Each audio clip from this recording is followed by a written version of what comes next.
Welcome to the Life of Hair. Thank you for choosing to join into this week's tutorial. Now in this tutorial we're going to be doing how to connect the kitty cut into the back. It's something that I didn't really talk about a huge amount in the first episode because I wanted to just focus on the shape around the front, but a lot of you have asked in the comments section if we could provide a video that was about that. I'm going to talk about 3 different ways and what they mean and what they do to the hair and who you may or may not want to use them on.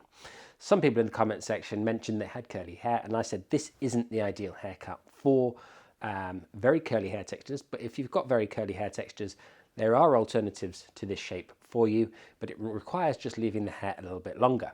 However, I'm going to make some specific tutorials on how to deal with that separately. So please make sure you subscribe if you're not already. And we've got lots of upcoming videos to share with you. If you enjoy this, then please hit that thumbs up button. It helps the videos. Comment down below. That helps as well enormously. Support the channel as much as you can so I can keep providing these videos for you.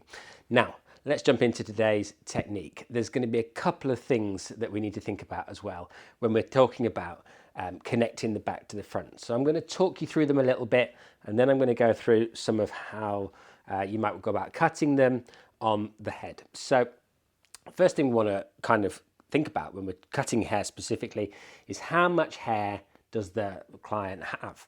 Okay, so if they've got a lot of hair density, we want to be a little bit mindful that we don't maybe want to leave too much weight behind, because it will start to impact on the actual overall hair texture. So for example, if they love that thickness, we want to be a little bit mindful of how much hair we actually remove from the exterior. But if they don't love that bulk, then we need to think about how we connect the two together easily. So I'm going to give you an example, for just a very straightforward example.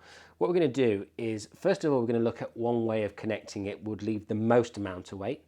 Then we're going to take some more weight away, and then we're going to take the most weight away. That's why I said there's 3 ways of doing it. Someone in the comment section said that they would love to know how you'd connect it into very long hair.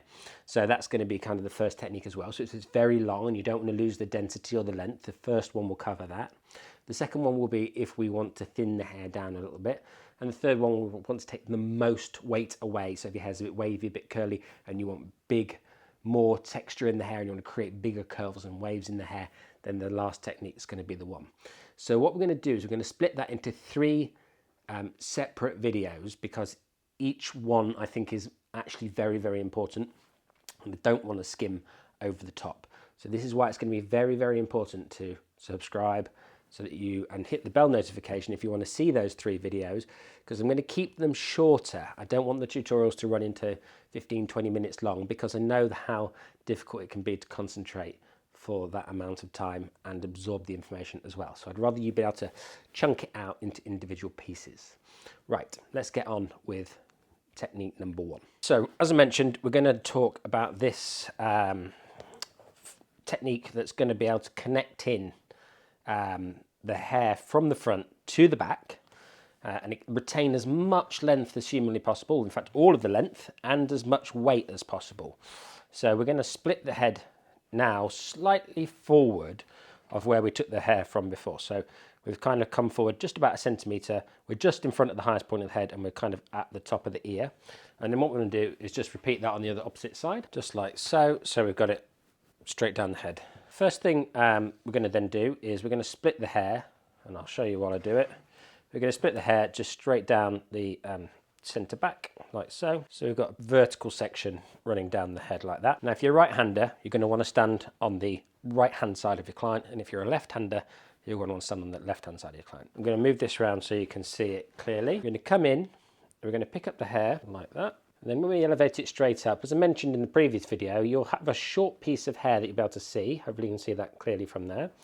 Okay, and then you'll be able to elevate your finger angle. And again, remember this video is going to be about retaining as much of the length and weight as humanly possible. And we can cut underneath our fingers, and we can use the shank of the scissor. Remember, the shank of the scissor is the heel, just like we cut the front.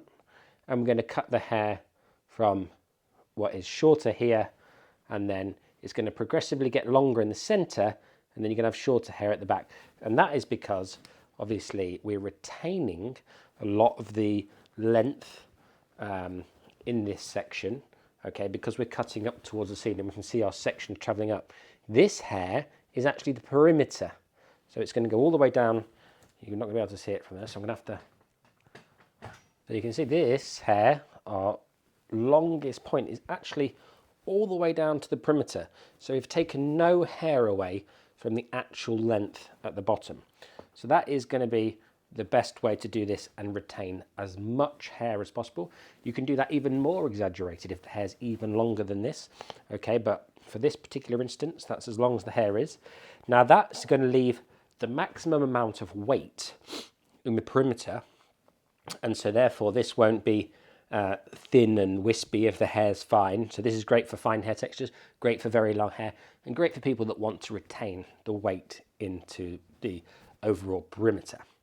Okay, and so to carry that on, all we now do is just take that section, split it down the middle, push the hair to the left, to the right, or to the right and to the left, it doesn't make any difference, like so.